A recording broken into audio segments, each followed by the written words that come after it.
This is for you, parent.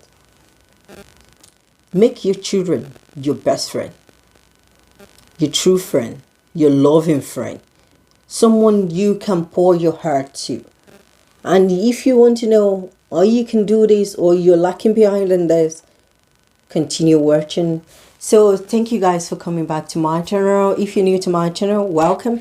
And if you're returning, thank you guys for always sticking around me. Your girl, as you all know the name, Yetty. So, and if you haven't subscribed to my channel, don't forget to click that red button and the notification bell so you can get notified for any of my video content. So parents, how do you go about this? To make your child your best friend, you have to start from their childhood. By the time they get to adulthood, might be a bit too late. Even if by adulthood you're still able to build a relationship, it should not be that strong. The bond will not be there. Get to know your child or kids from childhood. Get to share their pain. Get to share their worries. Get to know what they are going through. And one thing I'll say as a parent, learn to listen. I know most we parents, sometimes when our kids come to us and tell, oh, mommy, blah, blah, blah, blah, like, oh, leave me alone, I'm busy right now, I'm busy doing this, don't stress me up, go meet your dad, oh, go meet your sister, oh, no. Imagine if you do that first time, second time, that child will stop coming to you because what? They got a fragile heart. The next thing the child will think is, oh, if I go to mommy doesn't listen to me. She's just going to tell me, go meet your sister, go meet your sister. And that is when you start paving that gap. And as you keep paving it, that's how it keeps growing. But when your child comes to you and says, oh, mommy, this is what happened, blah, blah, and you listen, so, oh, really? Tell me what it is. Mommy, this is what happened, blah, blah, blah. And you're so like, oh, really? Oh, my dear. Oh, sorry to hear that. Okay, this is it. And you give your own input to it. And you say, oh my girl, I love you so much. Oh my boy, yeah, thank you for sharing it with me. I would love to hear so much from you, okay? That child will be happy that, oh yeah, mommy listening. And the way you can see the happiness in that child's like when the child will believe in that, oh yeah. Because you gave that child a listening ear. And that really touched that little one in the heart. Because you do that, the child will come back and tell you more. The child would come back and tell you more. So you can imagine if you build that from childhood and the child gets to a teenager, to, adulthood youth, he or she will be free to come out back to you and always tell you things.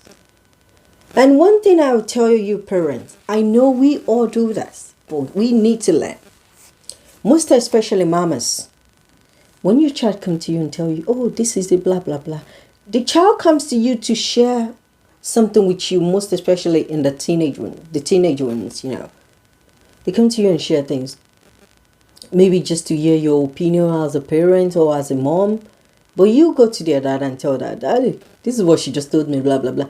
And maybe that thing that the child came to you to tell you is something that she just said, okay, let me go and confide in my mom and tell my mom this. Mom will tell dad. And dad might pick it up and say, no way, blah, blah, blah. And the child will be thinking, no, I'm not going to tell mom anything again. Because anything I tell my mom, she will tell my dad. So what's the point of me telling mom? But when you make your child your best friend, even if you're going to tell their dad things, there is a way you will put it across to their dad. That their dad won't be able to maybe... If it's something you guys need to take action on or something the child say that there will be a way you guys will be able, to take the step. Don't act too quick. Try to listen to the child and maybe for instance, let me just give you an example. A child comes to you now as a parent okay, mom, I would love to have this thing. I would love to buy this thing. It's expensive, blah, blah, blah. And you thought, okay, as a parent, oh, that thing is expensive. No, you don't want a child, even though maybe, it's a youth, she's working or he or she's working.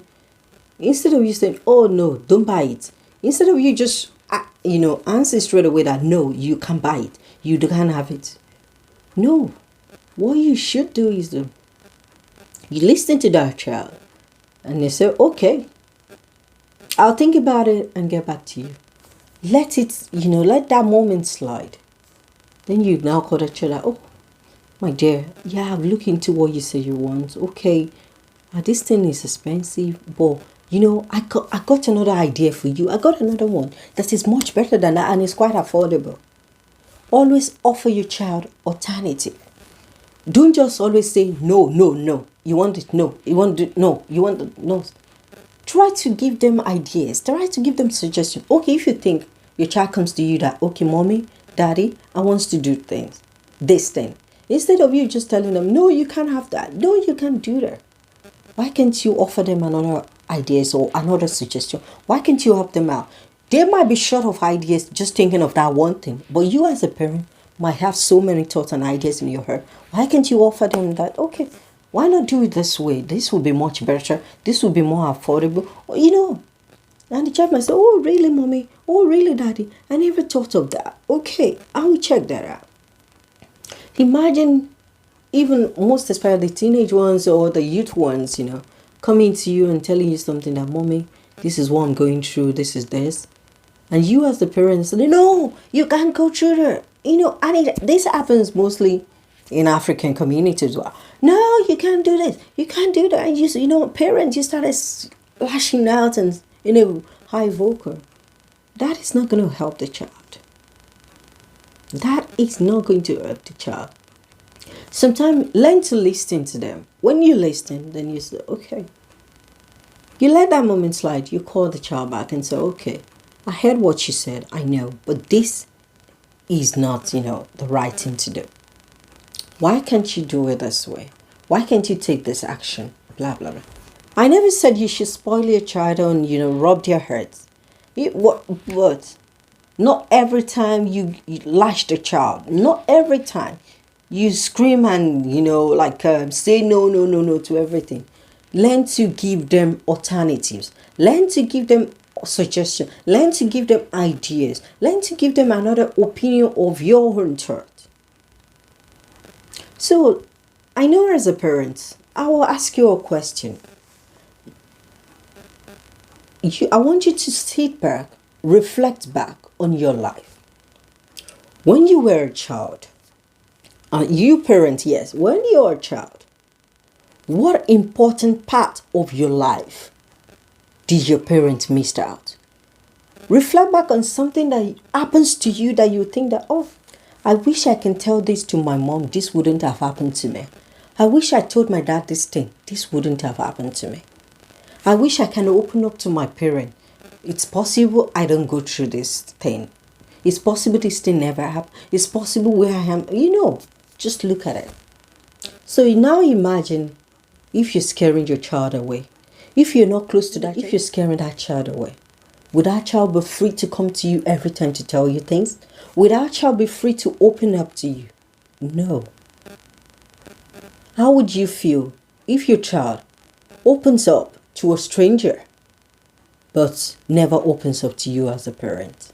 If you haven't subscribed to me, your girl, click that red button and the notification bell so you can get notified for any of my video content on a weekly basis, Monday and Saturday. Thank you so much for sticking around. Love you and see you in my next video. Bye.